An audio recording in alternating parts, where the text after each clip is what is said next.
Hi friends, എല്ലാവരും സുഖമായിട്ടിരിക്കുന്നു എന്ന് വിശ്വസിക്കുന്നു. FRR കിച്ചണിലേക്ക് എല്ലാവർക്കും സ്വാഗതം. ഇന്ന് നമ്മൾ സ്വന്തമായിട്ട് അധ്വാനിച്ച് കിട്ടിയ നമ്മുടെ പയറാണേ. വയലറ്റ് കളറുള്ള പയർ കണ്ടോ, നല്ല ഭംഗിയുണ്ട് കാണാൻ. അപ്പോൾ കൊച്ചുമക്കൾ പറഞ്ഞു അവർക്ക് തോരൻ വേണ്ട, മെഴുക്കുവരട്ടി മതി എന്ന് പറഞ്ഞ കാരണം ഞാൻ ഇത് ഒടിച്ച് വേണേലും എടുക്കാം കേട്ടോ. ഓരോന്നും എടുത്തിട്ട് ഇങ്ങനെ നമുക്ക് ഒടിച്ചെടുക്കാം. നമ്മൾ ഏതാണ്ട് പെട്ടെന്ന് കട്ട് ചെയ്തെടുക്കാൻ വേണ്ടിയിട്ട് ഞാൻ അതിൻ്റെ രണ്ടറ്റവും കുറേശ്ശെ ചെത്തി കളഞ്ഞതിന് ശേഷം പലകയിൽ വെച്ച് അങ്ങ് അരിഞ്ഞെടുക്കുവാണേ. ഇങ്ങനെ കണ്ടോ, ഇതാ ഈ രീതിയിൽ പെട്ടെന്ന് കണ്ടിച്ചെടുക്കാം നമുക്ക്. ഇതാ കണ്ടോ, പെട്ടെന്നായി. അതുകൊണ്ട് ഇതിന് ഒരു പച്ച കളറാണ് ഉള്ളിൽ കേട്ടോ. വെളിയിൽ വയലറ്റ് കളർ ഉണ്ടെങ്കിലും പച്ച കളറാണ്. അപ്പോൾ നമ്മൾ ആൾ കൂടുതലുള്ള കാരണം തന്നെ അതിൻ്റെ കൂടെ കുറച്ച് 2 ഉരുളക്കിഴങ്ങും കൂടെ അങ്ങോട്ട് കട്ട് ചെയ്ത് ഇടാമെന്ന് വെച്ചു. മെഴുക്ക് പുരട്ടിയല്ലേ, അപ്പോൾ ഇതാ ഈ രീതിയിൽ വേണം ഉരുളക്കിഴങ്ങ് കട്ട് ചെയ്യാൻ. ഒത്തിരി വലുതാകാനും പാടില്ല, എന്നാൽ അത്ര ചെറുതാകാനും പാടില്ല. നമുക്ക് പയറിൻ്റെ കൂടെ മെഴുക്ക് പുരട്ടാനാണ്. ഇതാ ഈ പരുവത്തിൽ വേണം കട്ട് ചെയ്തെടുക്കാൻ. അപ്പോൾ നമുക്ക് ഈ ഉരുളക്കിഴങ്ങ് രണ്ടും നമുക്കിങ്ങനെ കട്ട് ചെയ്തെടുത്തുകൊണ്ട് വരാം. നമ്മൾ ഈ പയറിൻ്റെ കൂടെ പിന്നെ അതിൻ്റെ കൂടെ നമ്മൾ ദാണ്ട 3-4 മുളകും കൂടെ എടുക്കണം. പച്ചമുളകും കൂടെ എടുക്കുന്നുണ്ട് കേട്ടോ. പച്ചമുളക് അതിൻ്റെ തണ്ടെല്ലാം കളഞ്ഞതിന് ശേഷം ഇതാ അതിങ്ങനെ എടുത്തിട്ട് അങ്ങ് രണ്ടായിട്ട് അങ്ങ് പൊളക്കുവാന്നേ. പൊളന്നിട്ട് ചെറുതായിട്ട് അരിയുന്നില്ല, ഇതാ ഇങ്ങനെ കണ്ടോ. ഈ പരുവത്തിൽ നമുക്ക് പച്ചമുളകും കൂടെ അരിഞ്ഞെടുത്തുകൊണ്ട് വരാം. അതിന് ശേഷം തവ എടുത്തിട്ടുണ്ട്. അടുപ്പത്ത് എണ്ണ ഒഴിച്ചു കൊടുക്കുകയാണ്. കുറച്ചധികമൊന്നും എണ്ണ ഒഴിക്കേണ്ട ആവശ്യമില്ല, കാരണം നമ്മൾ നോൺ സ്റ്റിക്ക് എടുത്തേക്കുന്നത്. അതിലേക്ക് കുറച്ച് കടുകിട്ട് അങ്ങോട്ട് പൊട്ടിക്കുക. കടുകെല്ലാം നന്നായി പൊട്ടിയതിന് ശേഷം വേണം നമ്മളിനി അടുത്ത സാധനങ്ങളൊക്കെ ഇട്ട് കൊടുക്കാൻ. പച്ചമുളക് ഇട്ട് കൊടുക്കുന്നു. അതിന് ശേഷം നമ്മൾ വെളുത്തുള്ളിയാണ്, നമ്മൾ ഉരുളക്കിഴങ്ങും കൂടെ ചേർത്തിട്ടുണ്ട്. അപ്പോൾ വെളുത്തുള്ളി അത്യാവശ്യമാണ് ഇടേണ്ടത്. അപ്പോൾ അതും കൂടെ ഇട്ട് അതിന് ശേഷം നമ്മൾ സവാള അരിഞ്ഞത് അതിട്ട് കൊടുക്കുകയാണേ. അതും കൂടി ഇട്ട് കൊടുത്തതിന് ശേഷം കറിവേപ്പില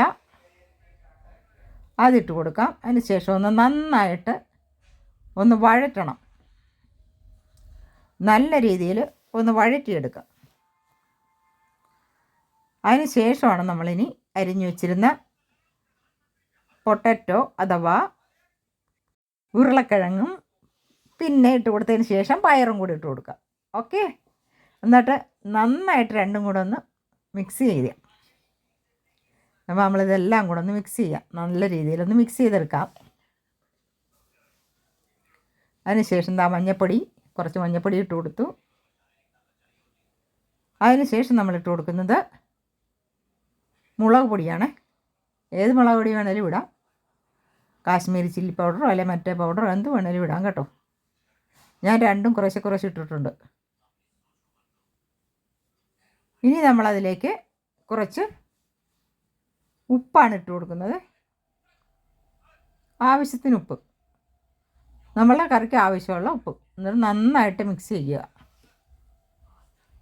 നല്ല രീതിയിൽ മിക്സ് ചെയ്ത് എല്ലായിടത്തും ഉരുളക്കിഴങ്ങയിലും പയറയിലും സവാളയിലും എല്ലാം നമുക്ക് ഈ ഉപ്പും മസാലകളും ഒക്കെ ഒന്ന് പിടിപ്പിച്ചെടുക്കണം. എന്നിട്ട് തപ്പി പൊത്തി വെക്കുക. എന്നിട്ട് അതങ്ങോട്ട് ഒന്ന് മൂടി വെച്ച് വേവിക്കണം. നമ്മളിത് നോൺ സ്റ്റിക്കല്ല വെച്ചേക്കണം, അത് കാരണം നമ്മൾ വെള്ളം തളിച്ച് കൊടുക്കണ്ട കേട്ടോ. ഇതാ കുറച്ച് കഴിഞ്ഞ് ശേഷം നമുക്കൊന്ന് തുറന്ന് നോക്കണം. ഇടയ്ക്കിടയ്ക്ക് തുറന്ന് ഇളക്കി കൊടുക്കണം. അടിക്ക് പിടിക്കത്തില്ല. നോൺ സ്റ്റിക്ക് അല്ലാത്ത പാത്രത്തിൽ വെക്കുന്നവർ ഇച്ചിരി വെള്ളമൊക്കെ തളിച്ച് കൊടുക്കണം കേട്ടോ, അല്ല ചിലപ്പോൾ അടിക്ക് പിടിക്കാൻ ചാൻസ് ഉണ്ട്. ഇതാ കണ്ടോ, ഇടയ്ക്ക് നമ്മൾ ഇളക്കി കൊടുക്കണം, തുറന്ന് ഇളക്കി കൊടുക്കണം. എന്നിട്ട് ഉരുളക്കിഴങ്ങൊക്കെ വെന്തോന്നൊന്ന് നോക്കണം. അതാ നോക്ക്, സൂപ്പറായിട്ട് വെന്തിട്ടുണ്ട്. അപ്പോൾ പയറും ഒക്കെ വെന്തിട്ടുണ്ട്, എല്ലാം വെന്തിട്ടുണ്ട്.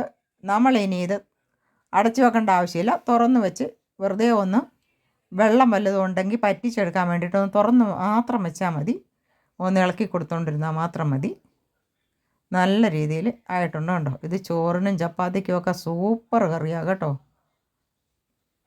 കണ്ടോ, സൂപ്പർ കറിയാണ്. അപ്പോൾ മറ്റൊരു വീഡിയോ വീണ്ടും കാണാം. Bye bye.